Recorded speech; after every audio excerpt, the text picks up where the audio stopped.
አንዳንድ ሰዎች ገብርኤል አሁን እዚህ ሆናችሁ እዚህ ስታከብሩ ገብርኤል ቁልቢ ነው የሚሄደው፣ በስራተ ገብርኤል ነው የሚሄደው፣ የት ነው የሚሄደው ብለው ለገብርኤል ቦታ ለመመደብ የሚጨንቃቸው ሰዎች አሉ።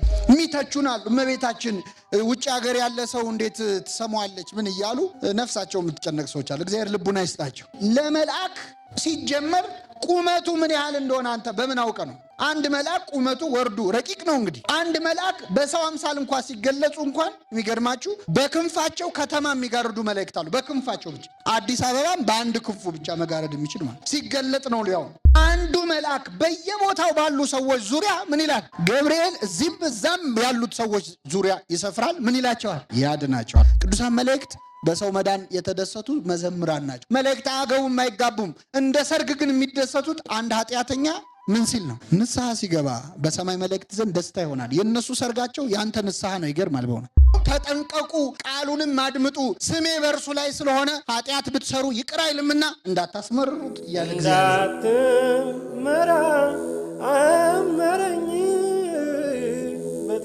ሐሳባችን በቅጽበት መድረስ ይችላል። ቤትን ማሰብ ትችላል። ትምህርት ቤትን ማሰብ ትችላለህ።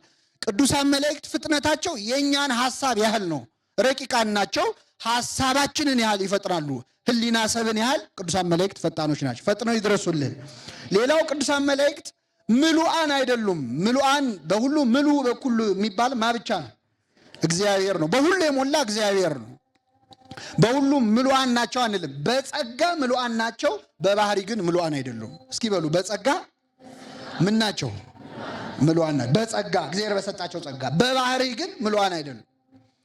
ግን ምሉአን አይደሉም ማለት ደግሞ ለኛ ያንሳሉ ማለት አይደለም። አሁን አንዳንድ ሰዎች ገብርኤል አሁን እዚህ ሆናችሁ እዚህ ስታከብሩ ገብርኤል ቁልቢ ነው የሚሄደው፣ በስራተ ገብርኤል ነው የሚሄደው፣ የት ነው የሚሄደው ብለው ለገብርኤል ቦታ ለመመደብ የሚጨንቃቸው ሰዎች አሉ።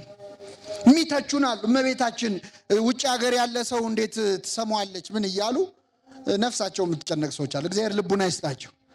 ለመልአክ ሲጀመር ቁመቱ ምን ያህል እንደሆነ አንተ በምን አውቀ ነው?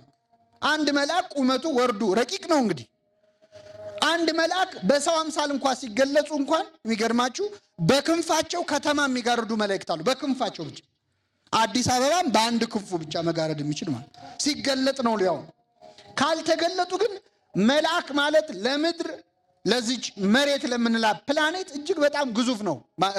በጣም ትልቅ ነው። ግዙፍ በርቀትና በግዙፍነት ማለት ያደል። ምን ይላል ዮሐንስ ራእይ ምዕራፍ 18 ቁጥር 1 ላይ ታላቅ ምልክት በሰማይ ታየ ይልና ታላቅ ስልጣን ያለው መልአክ ሲወርድ አየሁ፣ ከክብሩም የተነሳ ምድር አበራች ይላል። ከምኑ የተነሳ? መልአኩ ስንት ነው? አንድ ነው። ምድር አበራች። ፀሐይ እንኳን እኮ ምድርን የምታበራው በፈረቃ ነው። መልአክ ግን አንድ ብቻው ምድርን ማብራት ይችላል። አሁን ወደ ርዕሳችን ልመልሳችሁ። የእግዚአብሔር መልአክ በሉ እስኪ በሚፈሩት ዙሪያ ይሰፍራል። ምን ይላቸዋል? የማ መልአክ? የእግዚአብሔር መልአክ ሲል ስንት ነው በቁጥር? አቤት! የሚፈሩት ሰዎችስ ስንት ናቸው? የት ነው የሚኖሩት? የተለያየ ቦታ። መልአኩ ስንት ነው? አንዱ መልአክ በየቦታው ባሉ ሰዎች ዙሪያ ምን ይላል? ገብርኤል እዚህም እዛም ያሉት ሰዎች ዙሪያ ይሰፍራል። ምን ይላቸዋል? ያድናቸዋል። አንዱ መልአክ ብቻውን ማለት ነው። ስለዚህ እኛ ለመልአክ ትንኝ እኮ ነን። ኳስ ይዘህ እግር መሃል ማቆም እንደምትችለው መሬት የምትባለዋ ትንሿ ኳስ ለአንድ መልአክ የአተር ያህል ነች፣ ምንም ነች። ስለዚህ ቅዱስ ገብርኤል በረድኤት ምሉ በሌላው ፕላኔት በምን ሁሉ በአንዴ ምሉአን ናቸው አላልንም። በቦታ ይወሰናሉ መላእክት። ግን እቺ ምድር ለምትባለው ትንሽዬ አተር አያንሱ። አንዱ መልአክ ብቻውን። ቅዱስ ሚካኤል የሰናክሬምን ሰራዊት 185,000 ሰራዊት እንደ ቆሎ ያረገፈው ብቻውን ታይቶ ብቻ ሊሆን ሳይነካቸው ሳይንቀሳቀስ ሳይናገር በግርማው ብቻ አጥፍቷቸው። ስለዚህ እግዚአብሔር መላእክት ረቂቃን ናቸው። ምሉአን ሲባል በሁሉ የመሉ ማለት አይደለም። በጸጋ ግን ምሉአን ናቸው። በያለንበት ስፍራ ቅዱሳን መላእክት ሊራዱን ይችላሉ። ለሁላችን በረድኤታቸው ይራዱን በእውነት። ስለዚህ የቅዱሳን መላእክት ነገር በጣም ወሳኝ ነው። በክርስትና መላእክት የሌሉበት ክርስትና የለም። ከኦሪት ጀምራችሁ እስከ ዮሐንስ ራእይ ድረስ ብታነቡ ከኦሪት ዘፍጥረት ስለ መላእክት ያልተነሳባቸው መጽሐፍት ጥቂት ናቸው። ትንቢተ ሐጌና መጽሐፍ አስቴር። ከዛ ውጪ ሁሉም ላይ መላእክት አሉ። ከዘፍጥረት እስከ ዮሐንስ ራእይ አሉ። ወደ ክርስትና ሲመጣ መላእክት የሌሉበት ክርስትና የለም። አምላካችን ሲወለድ ከመወለዱ በፊት ብስራት ነው ያበሰረው ማን ነው? ቅዱስ ገብርኤል ነው። ሲጸነስ ማለት ነው ጽንሰቱ ከመላእክት ጋር የተያዘ ነው። በተወለደ ጊዜ ሲዘምሩ ያደሩት እነማን ናቸው? ጉድ እኮ ነው። በጣም ድንቅ እኮ ነው። አሁን መላእክት የተወለደለት አሁን መዘመር ነበረባቸው። እኛ ከነሱ የበለጥንበት ቀን እኮ ነው ያቀን። ተሸነፍን። እንዴት ሰው መልአክ ሆነ እግዚአብሔር ሰው ሆነ ማለት እኮ እኛን ከመላእክት በላይ ያደረገን ማለት ነው።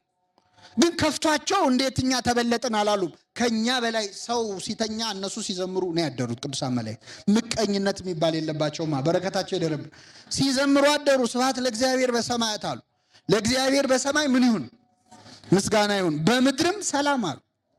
ወሰላም በምድር ስምረቱ ለሰብ። ሰላም ቤት የሰላም ችግር ያለው በሰማይ ነው በምድር ነው። ስለዚህ አዩንና ስንበጣበጥ ሰላም በምድር ይሁን ምስጋና በየት? በሰማይ ብለው ዘመሩ። ደስ ያላቸው አይተውት የማያውቁትን አምላክ ያዩትም ያኔ ነው። ሰው ሆኖ አይተውት አያውቁም ነበር። ቅዱሳን መላእክት በሰው መዳን የተደሰቱ መዘምራን ናቸው። መላእክት አያገቡም አይጋቡም። እንደ ሰርግ ግን የሚደሰቱት አንድ ኃጢአተኛ ምን ሲል ነው? ንስሐ ሲገባ በሰማይ መላእክት ዘንድ ደስታ ይሆናል። የነሱ ሰርጋቸው ያንተ ንስሐ ነው። ይገርማል በእውነት። አንዳንድ ሰዎች አያውቁም። እንዴት ያውቃሉ መላእክት እዚህ የሚደረገውን ይላሉ። እንዴት አወቁ? አንድ ኃጢአተኛ ንስሐ ሲገባ በሰማይ መላእክት ዘንድ ምን ይሆናል? ደስታ ያውቃሉ ማለት ነው። ቅዱሳን መላእክት አዋቂዎች ለባውያን ናቸው። ቅዱሳን መላእክት እዚህ የሚደረገውን ያውቃሉ። በሰማይ ቅዱስ ቅዱስ እያሉ በምድር የሚፈጸመውን ያውቃሉ። በትንቢተ ኢሳይያስ ምዕራፍ 6 ላይ ኢሳይያስ እግዚአብሔርን ከፍ ባለ ዙፋን ላይ አየሁት። እየሰማችሁ ነው? እግዚአብሔርን ምን ባለ ዙፋን አየሁት? ዙፋን አየሁት። ባየሁት ጊዜ ወዮልኝ፣ ከንፈሮቼ የረከሱብኝ ሰው ነኝ ብዬ አለቀስኩ ይላል። ሲያለቅስ ሱራፊ መጣና መልአኩ ሱራፌል ከሚባሉት መላእክት አንዱ መጥቶ ከንፈሩን በጉጠት ነካው። ኃጢአት ተሰረየችልህ አለው። ቅዱስ ቅዱስ እያለ እዛ እያመሰገነ የኢሳይያስን ጸሎት ሱራፊ ይሰማ ነበር። ኃጢአት ምን አለችልህ አለው? ተሰረ። መላእክት ለካ ይችላሉ። ኃጢአት ምን አለችልህ ማለት አለ ማለትም ይችላሉ። ይቅር አይልምና እንዳታስመርሩት ደግሞ ይላል። ሲፈልጉ ይቅር ማለት ሲፈልጉ ይቅር አለ ማለት ይችላሉ። ቅዱሳን መላእክት ስልጣን ሰጥቷቸዋል እግዚአብሔር። ስለዚህ ቅዱሳን መላእክት ረቂቃን ናቸው። ክርስትናን ያለ ቅዱሳን አይታሰብም። ያለ መላእክት በልደቱ ነበሩ። በስደቱ ቅዱስ ዑራኤል ነበረ። በስቅለቱ ከበውት ነበር የዋሉት። ከስቅለቱ ዋዜማ ደግሞ ሐሙስ ዕለት በጣም ይደንቃል። የትንቢተ ማነው የሉቃስ ወንጌል ምዕራፍ 23 ላይ የሚያበረታው መልአክ ታየው ይላል ክርስቶስ። እስኪ በሉ የሚያበረታው መልአክ ታየው። ምን የሚለው ማንን? ክርስቶስን። ክርስቶስን የሚያበረታው አባ ጊዮርጊስ ዘጋስጫ ሉቃስ ወይ ምን ማለት ነው ይላል። አንተ ሐኪም ወይ ልቤን አቁስለዋልና እባክህ አክመኝ። የመለኮቱ ኃይል ከመልአኩ ኃይል አንሶ ነው ወይ? የሚያበረታው ማለት ምን ማለት ነው? መልአክ ክርስቶስ እንዴት ሊያበረታው ይችላል? የሚያበረታው ያልከው ምን ማለት ነው? ይህንንማ ተርጉምልኝ ይላል በመጽሐፈ ምስጢር አባ ጊዮርጊስ ዘጋስጫ። ከዛ ራሱ ይመልሳል። መንፈስ ቅዱስ ይመልስለትና ራሱ መልሱን ይሰጣል። ያን ቀን አበረቱት የተባለው ከስሩ ወድቀው እየሰገዱ ለከ ኃይል ክብር ወስብሐት፣ ለአንተ ኃይል ክብር ምስጋና ምን ይልሃል ይገባሃል ብለው ሰገዱለት። ያንን ነው አበረቱት ማለት አመሰገኑት ማለት ነው። ለከ ኃይል ክብር ወስብሐት እስከ ለዓለም እንላለናል ስንሰግድ። አማኑኤል አምላክ የለከ ኃይል ይችን የወሰድና ከመላእክት ነው። ያን ቀን ሊሰቀል አንድ ቀን ሲቀረው ለከ ኃይል ክብር ወስብሐት፣ ለአንተ ኃይል ክብር ምስጋና ምን ይልሃል እያሉ ዘምረው ነበረ። በማግስቱ ደግሞ መስቀሉን ከበው በስቅለት ዕለት አቤት መላእክት የሌሉበት ክርስትና የለም። ሰራዊተ መላእክቲሁ ለመድኃኔ ዓለም እያልን ደግሞ ቅዳሴያችን መሃል የምንለው ማለት ነው። መስቀሉን ከበው እንደ ሻሽ ተጨንቀዋል። በነገራችን ላይ ዓርብ ዕለት ጨንቋቸዋል። ሲገረፍ ሲተፋበት ሲያዩ እንዳይቃወሙ ከለከላቸው። ተመልከቱ። ንጉሥ ዳዊት እንኳን ሰው ሲሰድበው ወታደሮቹ አጠገቡ ቆመው አቃታቸውና ካልገደል ነው ይህን ሰው የማሉ ሳሚ የሚባል የሳኦል ዘመድ ንጉሥ ዳዊትን ሲሳደብ አንገቱን እንቁረጠው ፍቀድልን አሉ። ተው እግዚአብሔር አዞታልና ይርገመኝ ብሎ ዳዊት ከለከላቸው። ንጉሥ ሲሰደብ ወታደር ቆሞ ማየት በጣም ይከብዳል። ቅዱሳን መላእክት ክርስቶስ ሲሰቃይ ሲያዩ ተሰቃይተዋል። ምንም ማድረግ አይችሉም፣ ከልክሏቸዋል። ቸርነቱ ከልክሏቸው ሰይፉን እስኪጥል ቅዱስ ገብርኤል ማለት ሚካኤል ዝም እስኪል ጨንቆት ምን እንደሚናገር ግራ ገብቶት ሲተፉበት እያዩ ቅዱሳን መላእክት የሌሉበት ክርስትና የለም። ባጭሩ ሐዋርያትን አንጋጠው ሲያርጋይተው አዝነው እንግዲህ ሐዋርያት የገጠር ሰዎች ናቸው። እሱም ብለው ነው ኢየሩሳሌም የመጡት። እሱም ጥሏቸው እያዩት ወደ ሰማይ አረገ። ተክዘው ቆመው እያለ መላእክት መጥተው ሲሄድ ያያችሁት ክርስቶስ ተመልሶ ምን ይላል? በሰላም ግቡ ብለው ያሰናበቷቸው መላእክት ናቸው። በየሀገረ ስብከታቸው የሚያሰማሯቸው፣ ሲታሰሩ ሄደው የሚያስፈቷቸው እስር ቤት መላእክት የሌሉበት ክርስትና የለም። የዮሐንስ ራእይ ብትገባ ደግሞ የመላእክት መጽሐፍ ነው። በሰማይም ከመላእክት ጋር ነገረ መላእክትን አያሰማኝ የሚሉ ሰዎች የትኛውም ሰማይ ሊገቡ አይችሉም፣ የትኛውም መንግስተ ሰማያት። እኛ ግን ቅዱስ ገብርኤል ሚካኤል እያልን እንተዋወቃቸዋለን፣ እንዘምራለን። ገና አብረናቸው ደግሞ እንደምንዘምር ተስፋ እናደርጋለን። ጥሩ የዘመረ ሰው እንኳን ደስ ሲያሰኘን ዝማሬ መላእክትን ምን ይበለ። እንደዚህ ነች ቤተክርስቲያን። ሄደ ተሰማለ ገና ነው ዓላማችን የነሱን ዝማሬ ለመስማት። የተቀደሰ ዝማሬ እንደኛ እያዛጉ አይደለም የሚዘምሩ ቅዱሳን መላእክት ያለ ማቋረጥ። ወይመስሎሙ ለመላእክት ከመዘወደሱቦ መንፈቃ ለሐቲ ሰዓት። ዓለም ከተፈጠረ እስካሁን የዘመሩት መዝሙር የአንድ ሰዓት ሩብ እንኳን የዘመሩ አይመስላቸው፣ አልጠገቡም ገና።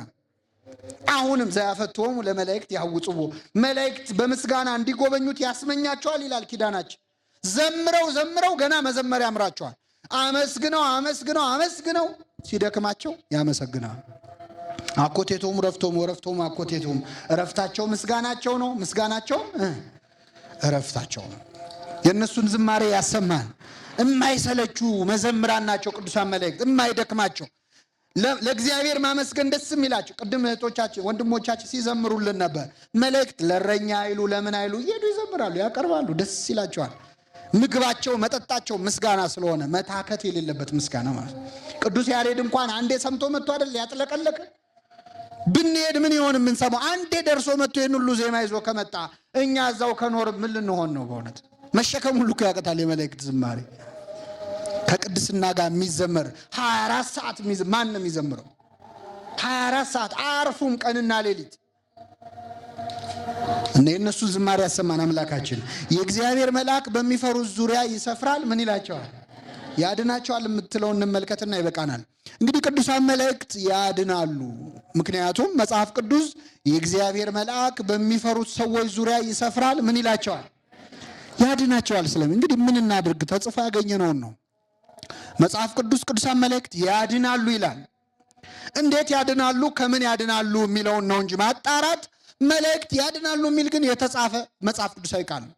ይህ ብቻ አይደለም። ያዕቆብ የልጅ ልጆቹን ሲመርቅ እጆቹን በትምህርተ መስቀል አመሳቅሎ ከልጅነቴ ጀምሮ ያዳነኝ መልአክ እነዚህን ሕፃናት ይባርክ ብሏል። ዘፍጥረት 48 ላይ ያዳነኝ መልአክ ብሏል። ቅዱሳን መላእክት ያድናሉ። ገብርኤል፣ ሚካኤል ያድናሉ። ከምን የሚለውን ማጣራት መመራመር ካልሆነ በስተቀር ቅዱሳን መላእክት ያድናሉ። አያድኑ? ያድናሉ። ይህ ሲባል ይፈጥራሉ የተባለ ይመስል ግብግብ የሚሉ ሰዎች አሉ። እንዴት ያድናሉ ትላላችሁ? ግን ፓራሲታሞል ውጠህ ኪኒን ፓራሲታሞል ውጠህ እቺ ፓራሲታሞል አዳነኝ ብትል እንዴት አይሉ? አይ ጥሩ ነው እኔም ልውሰደው ነው የሚሉት። ገብርኤል ከፓራሲታሞል አንሶ መላእክት ያድናሉ ሲባል ግን የሚንገበገቡ ሰዎች ይህን ማጣራት አለባቸው። እየሰማችሁ ነው? እሺ ልጠይቃችሁና አጠቃልላለሁ። ድናችኋል? አልዳናችሁም? አቤት ከምን አይባልም። ዝም ብሎ ድኛለሁ አለ። ዝም ብሎ ድኛለሁ አይባልም። ድናችኋል? አልዳናችሁም? እሺ እዚህ አዳራሽ ውስጥ በመቀመጣችሁ ውጭ ካለው ብርድ ድናችኋል? አልዳናችሁም? አቤት። ስለዚህ አሁን ሆስፒታል ሄደ ለምሳሌ ህሙማን በተኙበት ድናችኋል ብትሏቸው ምንድነው የሚሉት? ብድንማ ሆስፒታል ምን አስቀመጠ እያላገጥክብኝ ነው እንዴ ነው የሚሉት። ስለዚህ ድናሃል ሲባል አንዳንድ ሰዎች ድናሃል ብለው ቀልብ ይገፋሉ በየካፌው። ከምን ይባላል? መጽሐፍ ቅዱስ መዳንን በሶስት መንገድ ነው የሚያየው። በስንት መንገድ? በሶስት። የመጀመሪያው መዳን ክርስቶስ በመስቀል ላይ ያዳነን መዳን ነው። በዚህ ድነናል አልዳንም? ድናችኋል? አዎ። ይሄን ከሆነ እየጠየቁን ያሉት ድነናል። ከምንድን ነው ያዳነን ክርስቶስ? በሰው ልጅ ላይ ከተፈረደው ፍርድ በርደተ መቃብር ላይ ርደተ ሲኦል መርገም ከዛ ሁሉ ክርስቶስ በመስቀሉ ምን ብሎናል? አድኖናል። ይህንን እናምናለን። ይህን ከሆነ የጠየቁን ድነናል ሁላችን። እኛም ብቻ አይደለም ያዳነው ዓለምን ሁሉ ነው። ለዚህ ነው መድኃኔ ዓለም ወይም የዓለም መድኃኒት ነው የምንለው። በዚህ መዳን ያልዳነ የለም። የዓለም ሁሉ በሽታ ስለነበር ዓለምን ሁሉ የሚያድን መድኃኒት ነው። ይህ መድኃኒት በትክክል ደግሞ የሚገባን የክርስቶስ መድኃኒትነት በዚህ አይደለም በሰማይ ነው። የዘላለም ሞትን ነው ያዳነን። እቺ የሥጋ ሞትም አትቀርልንም ወደድንም ጠላን። ስለዚህ ከዛኛው ሞት ክርስቶስ በመስቀሉ አድኖናል። ካለፈው መርገም ፍዳ ምን ብሎናል? አድኖናል። ይሄ መጀመሪያው። ሁለተኛው መጽሐፍ ቅዱስ ላይ ዳነ ዳነች የሚል ጥቅስ ካገኛችሁ ከበሽታ ከደዌ ከችግር ነው። በዚህ መዳን ድናችኋል አልዳናችሁ? ሁሉም ሰው አንድ አይነት መልስ ሊኖረው አይችልም። ድኛለሁ የሚል አለ፣ መቼ አመመኝና ደህና ነኝ ጤነኛ ነኝ የሚል አለ። ሶስተኛው ደግሞ እድናለሁ ብዬ ተስፋ አደርጋለሁ። እንደየሰው ይለያያል መልሱ። መጽሐፍ ቅዱስ ላይ የዳኑ ሰዎች አሉ። አንቺ ሴት እምነትሽ አድኖሻል ማለት ስፔሲፊካሊ ደም ይፈስሽ ነበር እድናለሁ ጨርቁን ብነካ ያልሽው እምነትሽ ከሚፈስሽ ደም ምን ብሎሻል? ትጸድቂያለሽ አይደለም ያለው። እምነትሽ ከታመምሽው በሽታ ምን ብሎሻል? አድኖሻል። ከበሽታ ያድናል እግዚአብሔር። አያድንም? ያድናል። መዳን ከተባለ ሁለተኛ ነው። እመን ትድናለህ። በሽተኛ ይመጣል፣ ካመንክ ትድናለህ ማለት ከበሽታ ትድናለህ ማለት ነው። በጠበል ያድናል፣ ያለ ጠበልም ያድናል እግዚአብሔር። አይችልም? ይችላል። በጠበል በመድኃኒት በሕክምና ሲያድናል ያድንም። በሕክምና ብንድን የሚያድነን ማን ነው? እግዚአብሔር። ምክንያቱም ሐኪም ቤት ስትሄድ የሚያክም ሐኪም ዓርብ ዕለት ከአፈር የተሰራ ሰው ነው። የሚሰጥ ኪኒን ደግሞ ከቅጠል የተሰራ እጽ ነው። ሁለቱንም የፈጠራቸው ማን ነው? ስለዚህ ያዳነህ ማን ነው? እግዚአብሔር ነው። መድኃኒት እንደውም አንድ ሊቅ ምን ብለዋል? መድኃኒት አትበሉት ማዳኛ በሉት አሉ። ምን በሉት? ምክንያቱም እግዚአብሔር ከፈለገ በዛ ኪኒን ያድንበታል፣ በዛው ኪኒንም ይገልበታል። አንዱ ውጦ በዳነበት ሌላኛው አይድንበትም። ለምን? ማዳን የባህሪው ስላልሆነ። ከፈለገ እግዚአብሔር ያድንበታል፣ ካልፈለገ አያድንበትም። መድኃኒት ሳይሆን ምንድነው የሚባለው? ማዳኛ መንገድ ነው ለእግዚአብሔር። በሕክምና ልድን ትችላለህ፣ ያለ ሕክምና ልድን ትችላለህ። በጠበል ልድን ትችላለህ። አንድ ሰው በጠበል ብቻ ነው የሚዳነው ካለ እምነቱ ሙሉ አይደለም። እግዚአብሔር በጠበል ማዳን ይችላል። ያለ ጠበልስ ይችላል አይችልም? 38 ዓመት በአልጋ ቁራኛ በደዌ ዳኛ ተይዞ ተኝቶ የነበረ ሰው ነበር አይደል? ይህንን ሰው ክርስቶስ እዛ ሊጠመቅ ወረፋ ሲጠብቅ መጣና ልትድን ትወዳለህ አለው። አዎ ጌታ ሆይ ግን ወደ ጠበሉ የሚጨምረኝ የለም አለ። ተነሳና አልጋህን ተሸክመ 38 ዓመት የተኛውን ሰው አዳነው አላዳነው? ጠበል ቦታ አገኘው። አጠመቀው አላጠመቀው? በጠበል ነው ያለ ጠበል ነው ያዳነው? ክርስቶስ ያለ ጠበል አዳነው። ለምን? ለዚህ ሰውዬ ከዚህ ጠበል ውጪ ሌላ ማዳኛ እግዚአብሔር መንገድ ያለ አይመስለውም። ተስፋ የሚያደርጋት አይኗን የሚያያት ጠበሏን። ስለዚህ እሷን ትቶ ያለ ጠበል አዳነው። በዛ ላይ ጠበሉስ ነክሮ ቢያድነው ኖሮ እንዴ መዳን ይነሰኝ እንዴ እኔ እኮ ወረፋ የጠበቅኩት ስንት ዓመት ነው ይላል። 38 ዓመት ይገባኛል ይላል። ስለዚህ አይኗን እያየ ጠበሏን አንተ እሷን ነው የምትለው አይደል? ያለ እሷ ማዳን እችላለሁ ብሎ አዳነ። ይህን ስል ደግሞ መጠመቅ የማይወድ ሰው ደስ ይለዋል እኮ። እውነት እኮ ነው ይላል። ከዚች ጉባኤ ይህን ይዞ የሚሄድ ሰው አለ። እውነቱን የዛሬ አስተማሪ ያለ ጠበል እኮ ያድናል። የዚህ ታሪክ ተቃራኒ ያለ ደግሞ 2 ምዕራፍ ሂድና ዘለ ስታነበው እውር ሆኖ የተወለደውን ሰው አገኘው። እሱን ደግሞ ሂድና በሰሊሆም መጠመቂያ ምን በል ተጠመቀ። ገደል ግባ ብሎ ይላካሉ። አያይም እኮ ይሄ ሰው። ጠበል ባያስፈልግ ኖሮ ክርስቶስ ያለ ጠበል ማዳን እየቻለ ግን ሂድ አለው። አረ ክርስቶስ ራሱ ጠበል ተጠመቁ ይላል። ለካ ወንጌል ለሚለው እኛ ምን እናድርግ? ተጠመቁ ይላል ክርስቶስ። ማዳን እየቻለ ግን ጠበል ተጠመቃለሁ እያየ መጣ ይላል። በጠበልም ያለ ጠበልም ማዳን ይችላል አይችልም? ይችላል። በጥቂትም በብዙም ጠበልም ለምሳሌ አንዳንድ ሰው አሁን ቁጭ ብሎ ጠበል ቦታ በጀሪካን ቀርቶ ፀሐይ የሞቀ እየጠጣ እስከ 5 ሰዓት ድረስ ማለት ነው በደንብ እየጠጣ ንቅል አድርጎ ያወጣልኝ የሚል ሰው አለ። አንዳንድ ሰው ደግሞ ትንሽም ከጠጣው እድናለሁ የሚል ሰው አለ። በሁለቱም ሊያድነን ይችላል አይችልም? በጥቂት ወይም በብዙ ማዳን ለእግዚአብሔር አይቸግረውም ይላል። ትንሽ የሚል ሰው አለ። አንዳንዱ ደግሞ ቅዳሴ ጠበል እንኳን ሙላው እንጂ ምን ትሰስታለህ ጨምርበት የሚል ሰው አለ። በጥቂትም በብዙም ግን ማዳን ማንም ይችላል። መንቀፍ የለባቸውም። ብዙ ይሁንልኝ የሚሉትም በብዙ ይድናሉ፣ ጥቂት የሚሉትም በጥቂት እንደየእምነታችን ነው የሚያድነን። እስቲ ተመልከቱ። ያቺ ሴት ጨርቁን ብነካ ምን እላለሁ አለች። ከሷም የሚያንሱም የሚበልጡም ሰዎች አሉ። ቢነካኝ እንድናለሁ ያሉ አሉ። ጌታ ሆይ ዳሰኝ ብለውት ዳሷቸው የዳኑ አሉ። እሷ ደግሞ ኧረ የምን መዳሰስ ነው አይዳሰኝ፣ እኔ ጨርቁን ብነካ ምን እላለሁ። ወገሰሰት ጽንፈ ልብሱ ይላል። ልብሱን ጫፍ ዳሰሰች። ደሟ ምን ሆነ? ዛሬ መቅደሱን ሄደን የምንነካካው የልብሱም ዘርፍ መቅደሱን ሞልቶታል ይላል ትንቢተ ኢሳይያስ ምዕራፍ 6። መቅደሱን ስንነካ ልብሱን ነው እየነካን ያለ ነው። ስለዚህ ጨርቁን ብነካ አለች። ከሷ የሚበልጥ ሰውዬ ደግሞ አለ። አንተማ አትንካኝ እኔማ ልንካ፣ ቃል ብቻ ተናገር ልጄ ምን ይላል እንዳትመጣ፣ መንካትም መነካትም አልፈልግም እዛው ተናገር አለ። የዚህ ሰውዬ እምነት ደግሞ ይበልጣል። እግዚአብሔር እንደየደረጃቸው አዳናቸው አላዳናቸው። ሲነካኝ የሚላለ ስነካው የሚላለ ትንሽ ጠበል የሚላለ ብዙ ጠበል የሚላለ በጥቂት ወይም በብዙ ማዳን ለእግዚአብሔር አይሳነውም፣ አይቸግረውም። ግን ከየትኛውም በሽታ ዳንም አልዳንም እግዚአብሔር ማዳን ይችላል አይችልም? ሰለስቱ ደቂቅ ምን አሉ? የምናመልከው አምላክ ከሚነደው እሳት ያድነን ዘንድ ይችላል ነው ያሉት። ያድነናል አላሉም። በነገራችን ላይ በጣም አስተውሉ። ከሚነደው እሳት ሊያድነን ይችላል ነው ያሉት። ያድነናል ካሉ ትዕቢት ነው። ታያላችሁ። አሁን ከ5 ደቂቃ በኋላ ያድነናል ቢሉ ትዕቢት ነው። ሊያድነን ይችላል፣ እሱ አቅሙ አለው። ግን ባያድነን ደግሞ አይችልም እንዳትሉ ማለት ነው። እኛ ዳንም አልዳንም እሱ ማዳን። ምን አይነት ሰዎች ናቸው በእውነት! በረከታቸው ይደርብን። ትንሣኤ እንኳን የለም እኮ የዛኔ። በነገር ትንሣኤ አልተሰበከም ገና። ቢሞቱ ቀጥታ ሲኦል ነው የሚወርዱት፣ ሲኦል ነው የሚወርዱት። እርግጥ በረድኤት ይጠበቃሉ፣ እግዚአብሔር ይጠብቃቸዋል እንጂ ሲኦል ወራጆች ናቸው። ተስፋ ትንሣኤ ሳይሰበክ ከሞት እንነሳለን የሚል ተስፋ ገና ሳይማሩ ሲኦል እንደሚወርዱ እየታወቀ ብንድንም ባንድንም ላቆምከው ምስል ምን አንልም፣ አንሰግድም።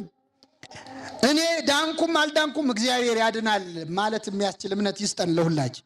አንዳንድ ሰው ሲደረግልን ነው እግዚአብሔር ባረከኝ የሚዘምሩም አሉ። አንዳንድ ጎረቤቶቻችንማ በቃ ሲያገኙ ተባረክን የሚለዋሉ። ያጣ የተረገመ ነው እንዴ? ደህና መኪና ሲይዙ ጌታ ባረከኝ፣ እግረኛው እርጉም ነው እንዴ? አይደል? አጣህም አገኘህም እግዚአብሔር መስጠት ይችላል አይችልም? ይችላል። ሰለስቱ ደቂቅ ኮንዲሽናል ያልሆነ እምነት ማለት ነው። ባንድንም እሱ ግን ያድነን ዘንድ ይችላል። ወደ ጉዳያችን ስንመጣ ሁለተኛው መዳን በሽታ ነው። ሶስተኛው ዳነ የሚባለው ሰው ወደ መንግስተ ሰማያት መግባት ነው። በዚህስ መዳን ድናችኋል አልዳናችሁ? እውነትም እንቅልፍ ወስዷችኋል? መንግስተ ሰማያት ገብታችኋል እንዴ? ከገባችሁ ልውረድ በቃ ምን እንሰራለን? ጨርሳችኋለሁ። መንግስተ ሰማያት ቤተክርስቲያን እኮ መንግስተ ሰማያት አይደለች። የመንግስተ ሰማያት ምንድነች? አምሳሊተ ኢየሩሳሌም ነው ያላችሁት እንጂ ኢየሩሳሌም ሰማያዊት አይደለች።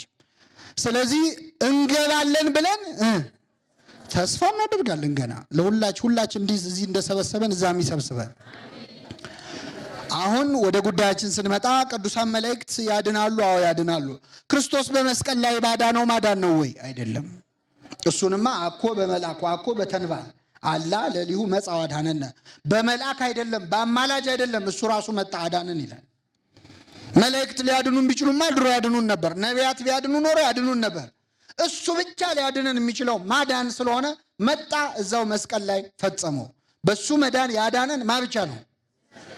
እግዚአብሔር። ያንን ገብርኤል አዳነኝ ብለን አናውቅ፣ ገብርኤል ለኔ ተሰቀለ ብለን አናውቅ። ይሄ መጀመሪያው። ሁለተኛው ከበሽታ ቅዱሳን መላእክት ያድናሉ አያድኑ? ጥሩ የባህል ሐኪምስ ያድናል አያድንም? ያድናል። ፌጦ ራሱ ያድናል። አታውቁም? ፌጦ እንደየደረጃ ያድናል። ግን በማፈቃድ ነው እሱ። ቅዱሳን መላእክት አድነዋል፣ ከደዌ ያድነዋል፣ ከእሳት አውጥተዋል፣ ከመከራ አውጥተዋል። ሁላችንን በእውነት ከያለንበት ክፉ ነገር በአማላጅነታቸው ይራዱን ይችላሉ ማዳን። ይህ ለቅዱሳን መላእክት የተሰጣቸው ጸጋ ነው። የእግዚአብሔር መልአክ በሚፈሩ ሰዎች ዙሪያ ይሰፍራል ያድናቸውም።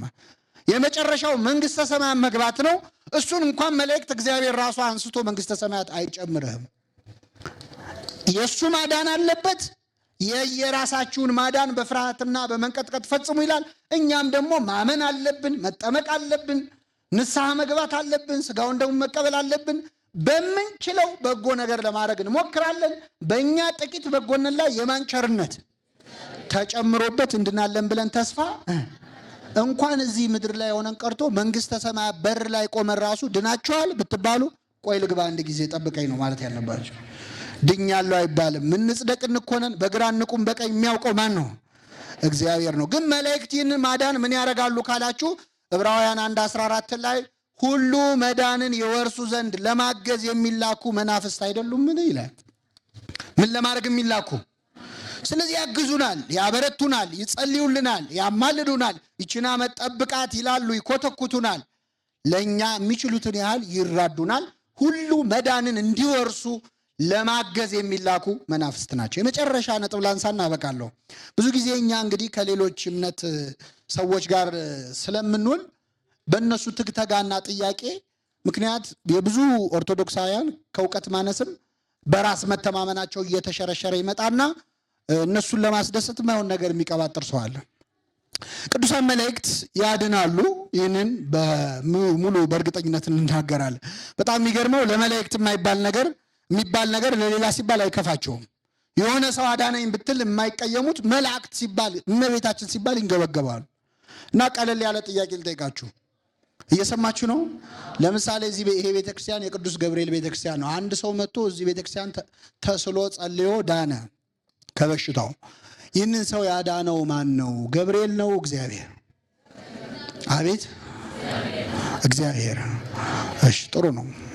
ለክፉም ለደጉም እንደዛ ማለታችሁ ጥሩ ነው አይደለም? ይሄ ሰውዬ ገብርኤል ቤተክርስቲያን መጣ ጸለየ፣ ያዳነው እግዚአብሔር ነው። በጣም ጥሩ። ወደ መጽሐፍ ቅዱስ ልመልሳችሁ። ጻድቁ ኢዮብ በበጎ ህይወት በቅድስና ህይወት ሲኖር ሰይጣን አየው። በእውነት ሰይጣን አይመልከተን ሁላችንን። ሰይጣን ካየ ቀጥሎ ነገር ነው የሚመጣው። አየውና ባሪያዬን ኢዮብ አየኸው አለው እግዚአብሔር። አዎ እንዲህ እኮ በጎ ጻድቅ የሆነው መልካም ስላረክለት ነው አለ። እንዲህ ብታመጣበት እኮ ይሆናል ይክድሃል አለ። ነፍሱን አትንካ ግን የፈለከውን አድርግበት አለው። ኢዮብን ሄዶ ከራስ ፀጉሩ እስከ እግር ጥፍሩ ሀብቱን ንብረቱን ብዙ ነገር አወደመበት ሰይጣን። እየሰማችሁ ነው? ማን ፈቅዶለት ነው ሰይጣን ይህን ያደረገው? እግዚአብሔር። ኢዮብ ላይ መከራ ያወረደው ማን ነው? እግዚአብሔር ነው ወይስ ሰይጣን? ጥሩ ነው አይደለ? እሺ ወደ ኋላ ልመልሳችሁ። አንድ ሰው ገብርኤል ቤተክርስቲያን መጥቶ ተሳለ፣ ተስሎ ዳነ። ሲድን ያዳነው ማን ነው ስላችሁ ገብርኤል ነው እግዚአብሔር ስል ማን አላችሁ? እግዚአብሔር። ሰይጣን ማን ነው? ኢዮብ ላይ መከራ ሲወርድ ኢዮብ ላይ መከራ እንዲያወርድ ፈቃድ የሰጠው ማን ነው? ኢዮብ ላይ መከራ ያወረደው ማን ነው? ሰይጣን። ስለዚህ ቅዱስ ገብርኤል ስሙ እንዲጠራ ሰይጣን መሆን አለበት ወይ ነው ባጭሩ። ሰይጣን ሲሆን ሰይጣን ብለን እንጠራለን፣ ክሬዲት እንሰጠዋለን። አሁን በጣም ግልጽ ለማድረግ ለሚካኤልም ማን ነው? ለገብርኤልም ለሰይጣንም ፈቃድ ሰጪው ባለስልጣኑ ማን ነው? እግዚአብሔር። ለሁለት ጉዳይ ተፈቀደላቸው። ሰይጣን መከራ እንዲያወርድ፣ ገብርኤል ደግሞ እንዲያድን። ኢዮብ ላይ ሄዶ ኢሚዲየትሊ መከራ ያወረደው ማን ነው? ሰይጣን ከሆነ ይህን በሽተኛ ያዳነው ማን ነው? ገብርኤል ማለት አለብን። ገብርኤል ሲሆን የማንጠራውን ሰይጣን ሲሆን ግን እንጠራዋለን። ገብቷችኋል አይደለ?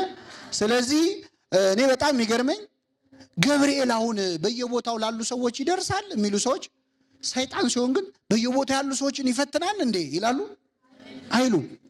በሁሉ የሞላ አይደለም ሰይጣን፣ ምን አቅም አለው አይሉ። ስለዚህ ቅዱሳን መላእክት ተልከው ተፈቅዶላቸው ስራ የሚሰሩ ናቸው። ስልጣን ሁሉ የእግዚአብሔር ነው። ለነሱ ግን ሰጥቶታል። ሲሰጥ ደግሞ በየደቂቃው እየሄዱ የሚያስፈቅዱ የሚመስለው ሰዋል። ቅዱስ ገብርኤል የሆነ ነገር ሲሆን ቆይ መጣው ብሎ ሄዶ ልበለው የሚል ይመስለዋል። እኛም አናረግም እንደ ዲሴንትራላይዜሽን። እኛም ይገባናል እንኳን እግዚአብሔር ማለት ስልጣን ሲሰጥ ከነሙሉ ስልጣን። ቅዱስ ገብርኤል መጣ። ዘካርያስ ሆይ ላበስርህ ምስራች ልነግርህ ተልኬ ነበር፣ ቃሌን ስላላመልክ ግን ምን ትሆናለህ? የተላኩት ዲዳ እንዳረግ አይደለም፣ ምን እንድነግርህ ነው? የምስራች ነው። ግን ሳይህ ስላላመንክ ምን አድርጌሃለሁ? ቆይ ሳይህ ስላላመንከኝ ዲዳ ላድርገው የሚለውን መጀመሪያ ሄጄ ሲፈቀድ ዲዳ አደርጋለሁ አላለም። ስልጣን ሰጥቷቸዋል። ጭራሽ እንደውም ተጠንቀቁ፣ ቃሉንም አድምጡ፣ ስሜ በእርሱ ላይ ስለሆነ ኃጢአት ብትሰሩ ይቅር አይልምና እንዳታስመርሩት እያለ እግዚአብሔር ያሳስባል። የሰማነውን በልቡናችን ያሳድርብህ።